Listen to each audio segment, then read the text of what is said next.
One of your projects is Bunny Kitty. Um, how did that? Which I think is I mean I love the character and the storylines. Thank you. How does but it's so unique in your body of work. Um, It is far away, far removed from all the skate and hardcore work that I put in through the years because it has a very kind of like soft look to it totally. Yeah. and very, cute. Right. So 20 years ago when I developed the character, it didn't look cute at all. Mm. Um, Actually, I want to say I have a drawing of it right here. Oh, cool. Yeah, somewhere. I just got to find it. It's somewhere in here. It's the first drawing of Bunny Cutie. Here it is. Oh, wow. That's so different. So, isn't that different? Yeah. This is 2001. That's a picture of me the first time I painted it. Wow, that's awesome. And at that point, I didn't think like, oh, well, I want to turn it into something. And Right. through the years, I want to say I'd already been in the skate industry for over 15 years. And it had so many brands that I had touched that had been successful and done really well. And I had a lot of people asking me like, well, what are you going to do? Mm-hmm.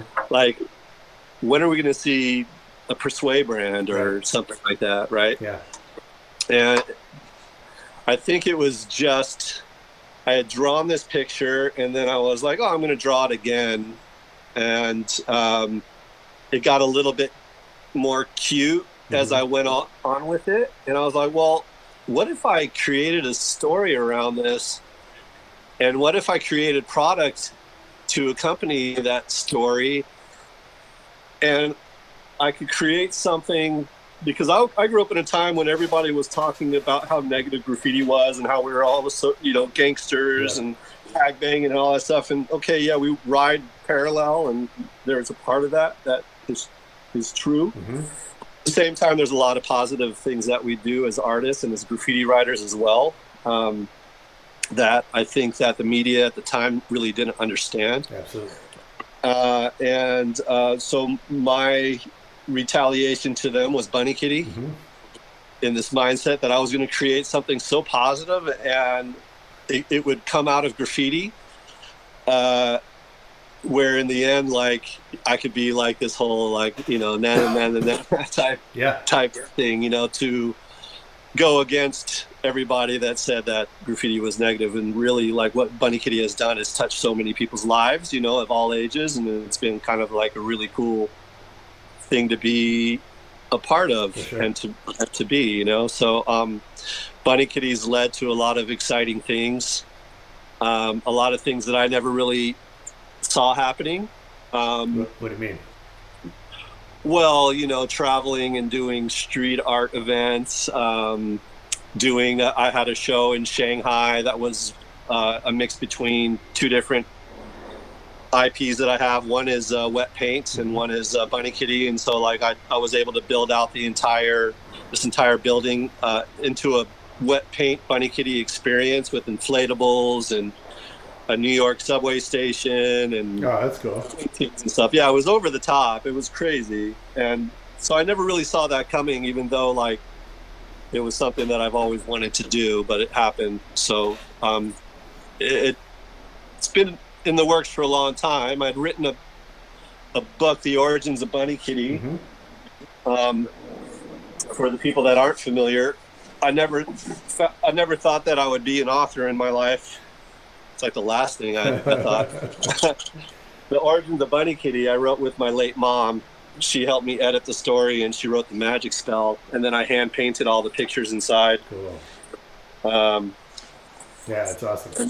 this is the first adventure book of Bunny Kitty, and since quarantine, I've sat down and I finished the first draft of the second book, where it gets a little bit more raw in its aesthetic, and I introduce villains and Oh, nice. different parts of a story that aren't in the first one. So, but to go back when I first started Bunny Kitty painting it in the streets, I mean, I was painting it next to revoked pieces and rhyme pieces Mm-hmm. and my pieces, and Wayne and all these people got behind me, but there was a group of people that were like, oh, Persue's bitch made, you know, he's putting flowers next to his graffiti. But like, I didn't invent that. I really saw that from the Smurfs. And Yeah. there was a crew out in a writer or a crew out in Denmark, Toys. And I always saw him put flowers around his pieces. I thought it was real dope, you know. And there's nothing soft about flowers. We need flowers in order to For sure. live on this planet, man. Yeah. So like, you know, I don't know what people are saying. So but that was many years ago, and you know, time's gone on, and I've proven to myself, I guess, that there is a space for Bunny Kitty in the world. Well, it's interesting. We, you know, it's change is hard, right? If for artists, you know, people expect to see you do the same thing that they've seen from you before. Yeah, But it's interesting you say that, you know, you kind of had to see that for yourself. I did. And it was difficult because I questioned myself already as a creative. And so when you hear certain things about something you love from people that you want to respect, Yeah. it's kind of a tough pill to swallow. So does that ever end, the questioning yourself? No. I feel that I've gotten more refined as an artist and in my aesthetic and my approach. Yeah. But I mean, fortunately, my fiance is there to be like, "Hey, babe, no, this is really strong work. You're badass," you know. Or I would maybe add something more to it. Never really harshly critiquing me, but like subtly, like giving me insights. And there's only a handful of people that I open up like that to. Yeah, of course. Probably count them on one hand. I imagine. Yeah. Yeah. So when Buddy Kenny kind of starts taking off, like, how does that change things for you as far as, because it's one character, right? And then you do other, you know, you have other work, other projects outside of that. Bunny Kitty is a cast of characters. So there's 28 characters in the Bunny Kitty universe. Amazing.